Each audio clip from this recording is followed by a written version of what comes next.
ذرا مڑ کر دیکھیں کہ آپ نے اتنا سفر کتنی ہمت اور صبر کے ساتھ طے کر لیا ہے۔ دیکھیں کہ کتنی بڑی بڑی آزمائشیں پیچھے رہ گئی ہیں اور آپ یہاں تک پہنچ آئے ہیں۔ ہر نئے موڑ پر لگا تھا کہ اب نہیں چل سکیں گے، اور پھر اللہ کی مدد سے کیسے قدم بڑھائے ہیں۔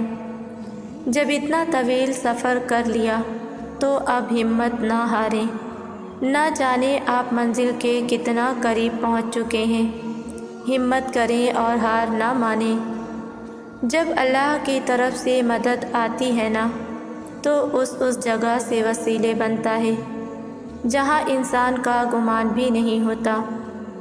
جب انسان اللہ سے شیئرنگ شروع کر دیتا ہے تو پھر اللہ تعالیٰ خود اس کے لیے سہولت و آسانی پیدا کرنے کے راستے کھول دیتا ہے۔ مصائب ہٹ جاتے ہیں، مشکلات ختم ہونے لگتی ہیں۔ قرآن میں اللہ فرماتا ہے، اور جب انسان کو کوئی تکلیف پہنچتی ہے تو ہم کو پکارتا ہے، لیٹے بھی، بیٹھے بھی، کھڑے بھی۔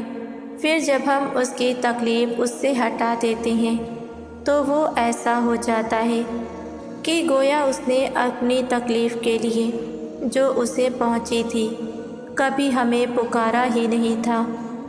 ان حد سے گزرنے والوں کے اعمال کو ان کے لیے اسی طرح خوشنما بنا دیا گیا ہے۔ یہ اللہ کا وعدہ ہے کہ مشکل کے بعد آسانی ہے، اور اگر دیر ہے تو بہتری کے لیے ہے۔ اللہ جب دیتا ہے تو وہ کمال کا دیتا ہے، جو تمہارے حق میں بہترین ہو، جو تمہارے دل کو بھی سکون دے اور تمہاری تقدیر کو بھی سنوار دے۔ یاد رکھو، اگر تمہیں دیر سے کچھ مل رہا ہے تو سمجھ لو کہ وہ عام چیز نہیں، وہ تمہارے رب کا خاص انعام ہے۔ بس صبر کرو، دعا سے جڑے رہو، اور دل میں یہ یقین رکھو کہ تم جس رب سے مانگ رہے ہو وہ کبھی تمہیں کمزور یا ادھورا نہیں دے گا، بلکہ مکمل، خوبصورت اور کمال کا دے گا، مگر اپنے وقت پر۔ جب آپ کسی آزمائش میں ہوں تو جلدی مایوس نہ ہوں، کیونکہ اگر اللہ نے یہ حال ہمارے لیے منتخب کیا ہے تو یقیناً اس میں بھی کوئی حکمت ہے۔ صبر دراصل یہ مان لینا ہے کہ یہ وقت بھی اللہ کی مرضی سے آیا ہے، اور جب اللہ چاہے گا تو یہ بدل بھی جائے گا۔ یہ سوچ بندے کو بے قراری سے بچاتی ہے۔ توکل یہ ہے کہ انسان اپنی محنت کے بعد نتیجہ اللہ پر چھوڑ دے۔ ہم منصوبے بناتے ہیں، لیکن آخر میں فیصلہ اللہ کے ہاتھ میں ہے۔ یہ آیت یاد دلاتی ہے کہ توکل کا مطلب ہار مان لینا نہیں، بلکہ دل کا یہ یقین ہے کہ میں اپنی کوشش کر رہا ہوں، لیکن جو ہونا ہے وہ اللہ کی مشیت سے ہوگا، اور وہی میرے لیے بہتر ہوگا۔ اسی لیے دل چاہتا ہے بس ایک نگاہ اوپر اٹھائی جائے اور زبان خاموش رہے، کیونکہ نگاہوں کی دعا وہ بھی سمجھ لیتا ہے۔ اللہ قرآن میں فرماتا ہے، کیا آپ نے دیکھا نہیں، اللہ تعالیٰ نے آسمانوں اور زمین کو بلا شبہ حق کے ساتھ پیدا کیا ہے۔ یعنی آسمان صرف نیلا پردہ نہیں، بلکہ اللہ کی قدرت اور موجودگی کی سب سے بڑی نشانی ہے۔ جب تم آسمان کی طرف دیکھو تو یاد رکھو وہی رب وہاں ہے جو تمہارے دل کی بات جانتا ہے، تمہارے سوال سمجھتا ہے اور تمہاری دعائیں سن رہا ہے۔ اس لیے جب تم آسمان کی طرف دیکھو تو یقین رکھو تم تنہا نہیں ہو، تمہارے دیکھنے کا جواب وہاں سے ضرور آتا ہے۔ جب یہاں تک اللہ لے کر آیا ہے، آگے بھی وہی لے کر جائے گا۔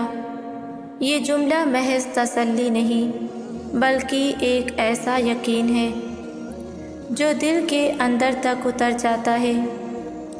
کبھی لمحہ بھر کو رک کر سوچو، تم آج جہاں ہو وہاں تک پہنچنے میں تمہاری اپنی طاقت تھی؟ نہیں، وہ رب ہی تھا جو تمہیں قدم با قدم، آنسو با آنسو، خوف اور امید کے بیچ سے نکال کر یہاں تک لایا ہے۔ کتنی راتیں تھیں جب تم روئے، دعا مانگی اور لگا کہ شاید کچھ نہیں بدلے گا، مگر وقت گزرا، زخم بھرے، حالات نرم پڑے اور تم آج بھی کھڑے ہو۔ یہی تو ثبوت ہے کہ تم اکیلے نہیں تھے، اللہ تمہارے ساتھ تھا۔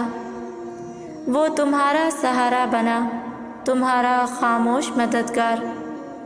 جب سب چلے گئے وہ ٹھہرا، جب سب نے انکار کیا اس نے قبول کیا۔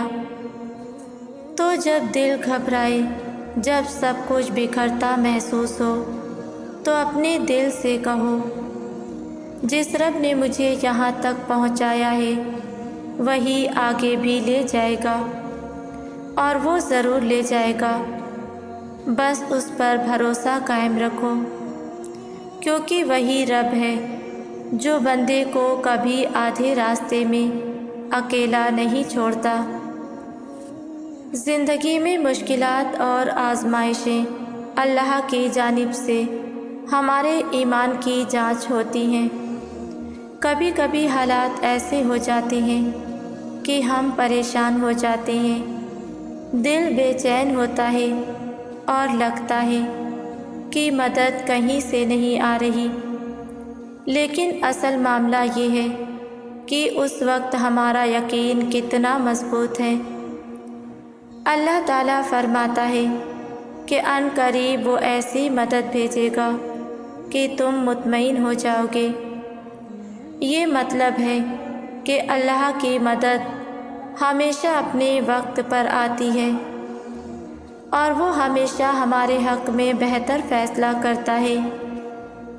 ہماری ذاتی سمجھ بوجھ یا صبر کی حدیں محدود ہیں، لیکن اللہ کی طاقت اور حکمت لامحدود ہے۔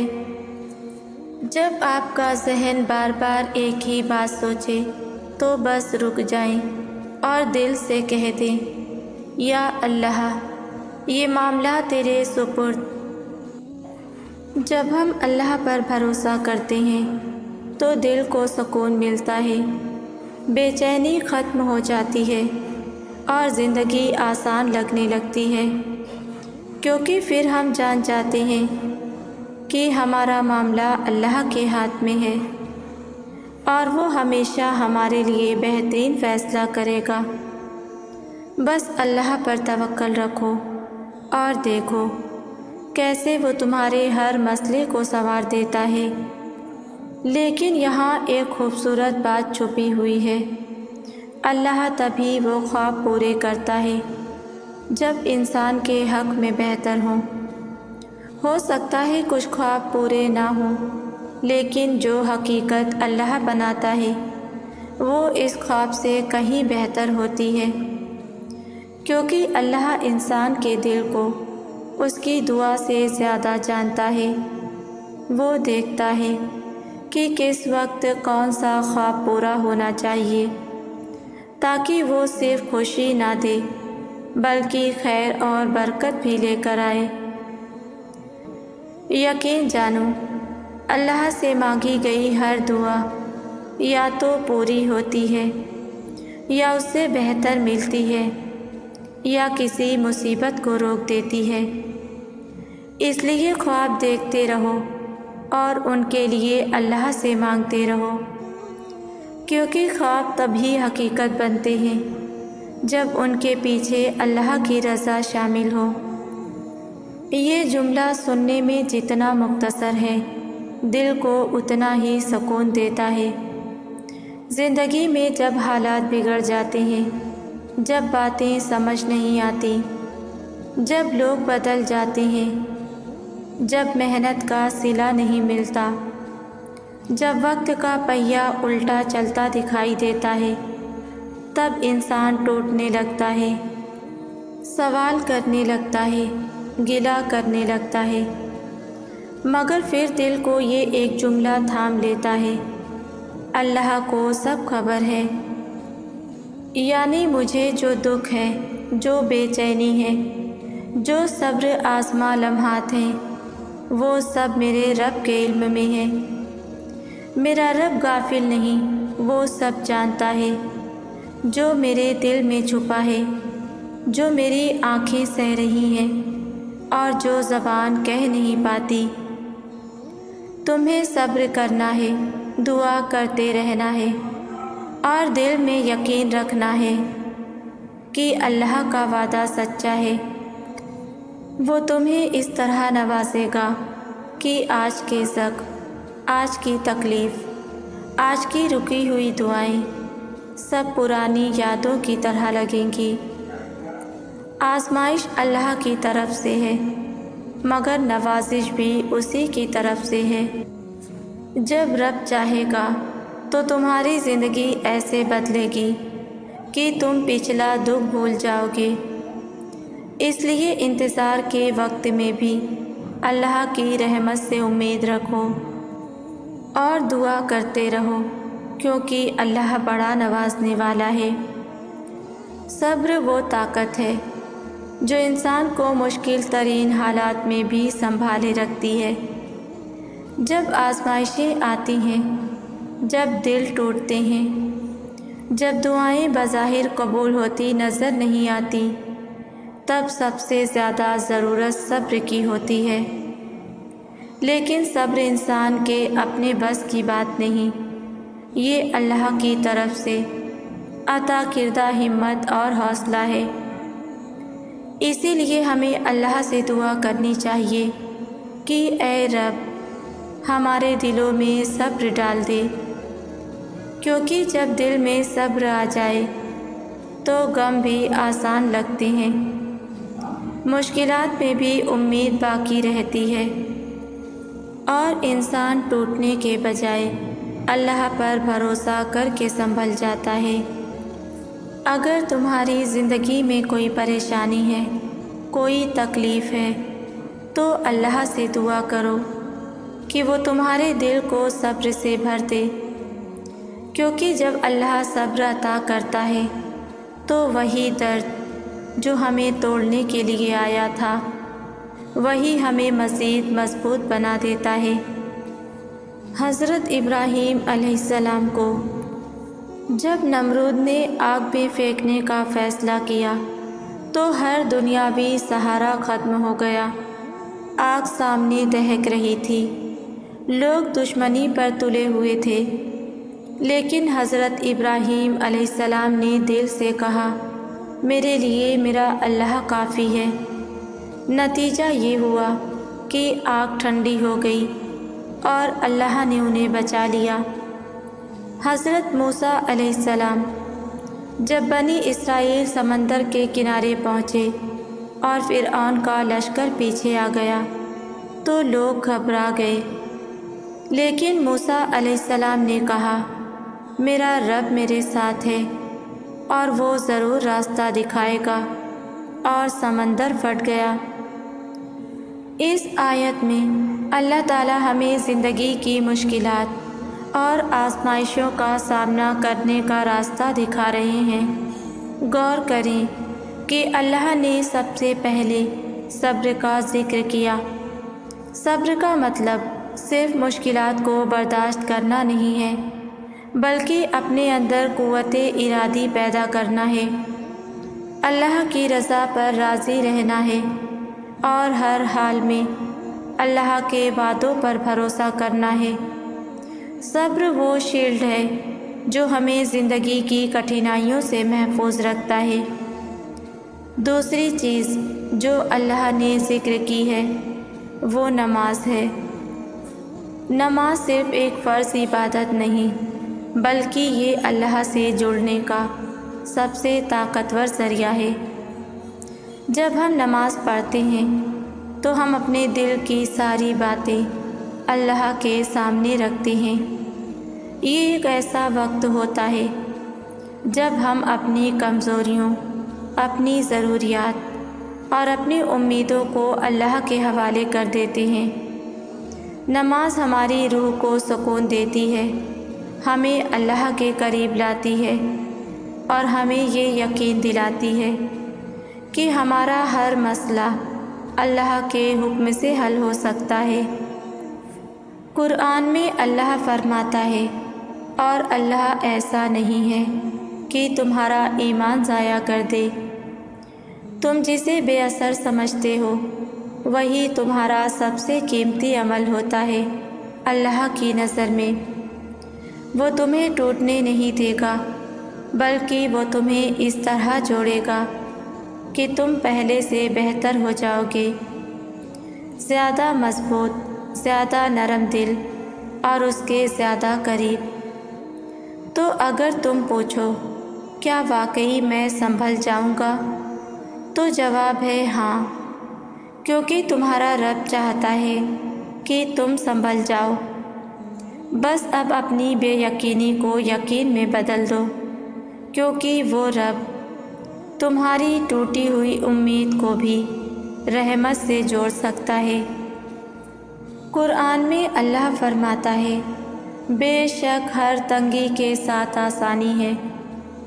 تو جب زندگی سخت لگنے لگے تو سمجھ جاؤ کہ رب تمہیں بہتر بنانے کے لیے تمہارا دل تھوڑا سا نرم کر رہا ہے، تمہاری سوچ کو گہرا کر رہا ہے اور تمہیں اپنے قریب کر رہا ہے۔ آزمائش جتنی سخت ہو، اس کے پیچھے چھپا سبق اتنا ہی قیمتی ہوتا ہے۔ جتنی جلدی ہم رب کا پیغام سمجھ لیتے ہیں، اتنی جلدی دل کا بوجھ ہلکا ہو جاتا ہے اور اللہ کی مدد قریب آ جاتی ہے۔ خواہش کرنا برا نہیں، اسلام میں خواہشات رکھنا منع نہیں، مگر انہیں نفس پر حاوی نہ ہونے دینا ضروری ہے۔ صرف آرزوؤں میں جینا، بغیر عمل کیے صرف خواب دیکھتے رہنا، انسان کو مایوسی میں ڈال دیتا ہے۔ اللہ کی رضا سب سے اہم ہے۔ انسان کی ہر تمنا پوری ہو بھی جائے تو وہ اس کے حق میں بہتر نہیں ہو سکتی۔ اللہ ہی بہتر جانتا ہے کہ کب کیا اور کتنا دینا ہے۔ اس لیے خواہش کے ساتھ ساتھ تقدیر پر یقین اور اللہ کی رضا پر راضی رہنا مومن کی نشانی ہے۔ محنت، نیت اور دعا کا راستہ۔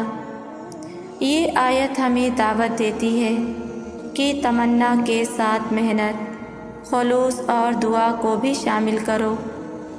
صرف دل میں خواہش پالنے سے کچھ نہیں ہوتا جب تک انسان اللہ کی رضا کے مطابق عمل نہ کرے۔ زندگی میں جو تکلیفیں، پریشانیاں اور رکاوٹیں آتی ہیں، وہ صرف سزا نہیں ہوتی بلکہ سبق ہوتی ہیں۔ اللہ تعالیٰ اپنے بندے کو آزماتا ہے تاکہ وہ اسے اپنی طرف پلٹنے کا موقع دے، اس کے اندر صبر، شکر، عاجزی اور قرب الہی پیدا ہو۔ جس طرح ایک استاد طالب علم کا امتحان لیتا ہے تاکہ وہ اگلے درجے تک پہنچ سکے، اسی طرح اللہ تعالیٰ ہمیں آزمائش سے گزار کر ایک نئی روحانی بلندی عطا کرتا ہے۔ اگر ہم اس وقت صرف شکوے کرتے رہیں گے تو سبق نظر نہیں آئے گا، لیکن جیسے ہی ہم رک کر سوچیں گے کہ رب مجھے کیا سکھانا چاہتا ہے، تو وہی آزمائش ہمارے لیے آسانی کا دروازہ بن جائے گی۔ دعا ایک ایسا راز ہے جو صرف بندے اور اس کے رب کے درمیان ہوتا ہے۔ کوئی اور اسے نہیں جانتا، کوئی اور اس کی شدت اور درد کو محسوس نہیں کر پاتا، لیکن اللہ وہ سب جانتا ہے جو دل کی گہرائیوں میں چھپا ہوتا ہے۔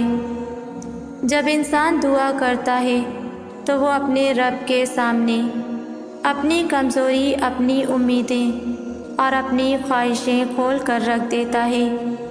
یہ ایسا لمحہ ہوتا ہے جس میں صرف آپ اور آپ کا اللہ شامل ہوتے ہیں۔ دنیا بے خبر رہتی ہے مگر آسمان گواہ بن جاتا ہے۔ جب تمہیں وہ چیز مل جائے جس کے لیے تم نے دن رات ہاتھ اٹھا کر دعا کی تھی، تو یاد رکھنا کہ یہ تمہاری محنت یا چالاکی کا پھل نہیں بلکہ رب کا فضل ہے۔ اکثر انسان دعا کے وقت رو رو کر مانگتا ہے، سجدوں میں گڑ گڑاتا ہے اور وعدے کرتا ہے کہ اگر یہ نعمت مل گئی تو شکر گزار رہیں گے، مگر جیسے ہی دعا قبول ہوتی ہے آہستہ آہستہ دل سے وہ شکر اور عاجزی کم ہونے لگتی ہے اور انسان بھول جاتا ہے کہ یہ سب عطا صرف اللہ کی مہربانی سے ہوا ہے۔ اصل امتحان تو دعا کے پورے ہونے کے بعد شروع ہوتا ہے۔ کیا تم رب کو یاد رکھتے ہو؟ کیا شکر ادا کرتے ہو؟ یا پھر اسی کی نعمت کو بھول کر دنیا میں کھو جاتے ہو؟ زندگی میں ہر کامیابی اور ہر آسانی کسی نہ کسی سبب سے جڑی ہوتی ہے، لیکن اصل حقیقت یہ ہے کہ ان تمام اسباب کو پیدا کرنے والا صرف اللہ ہے۔ بعض اوقات ہم کسی ایک راستے پر بھروسہ کر بیٹھتے ہیں، کسی ایک وسیلے کو سب کچھ سمجھ لیتے ہیں، اور اگر وہ راستہ بند ہو جائے تو مایوسی گھیر لیتی ہے۔ مگر جو انسان یہ سمجھ لیتا ہے کہ اسباب پیدا کرنے والا اللہ ہے، وہ کبھی بے بس نہیں ہوتا۔ جب ایک دروازہ بند ہوتا ہے تو اللہ بہتر دروازے کھول دیتا ہے۔ جب ایک راستہ مشکل لگتا ہے تو وہ ایسے نئے راستے بنا دیتا ہے جن کا ہم نے کبھی تصور بھی نہیں کیا ہوتا۔ اسی لیے دعا کرنی چاہیے کہ اے اسباب پیدا کرنے والے، میرے لیے بہتر اسباب پیدا کر، کیونکہ ہم محدود عقل سے نہیں جان سکتے کہ ہمارے لیے کیا بہتر ہے، مگر اللہ جانتا ہے۔ اگر کسی موقع، کسی رشتے یا کسی وسیلے میں رکاوٹ آ رہی ہے تو گھبرانے کی ضرورت نہیں، بس اللہ سے دعا کریں کہ وہ ہمارے لیے وہ اسباب پیدا کرے جو ہمارے حق میں بہترین ہوں۔ جب ہم اس یقین کے ساتھ اللہ پر بھروسہ کریں گے تو وہ ہماری توقع سے بڑھ کر راستے نکالے گا اور ہمیں بہترین وسائل عطا کرے گا انشاءاللہ۔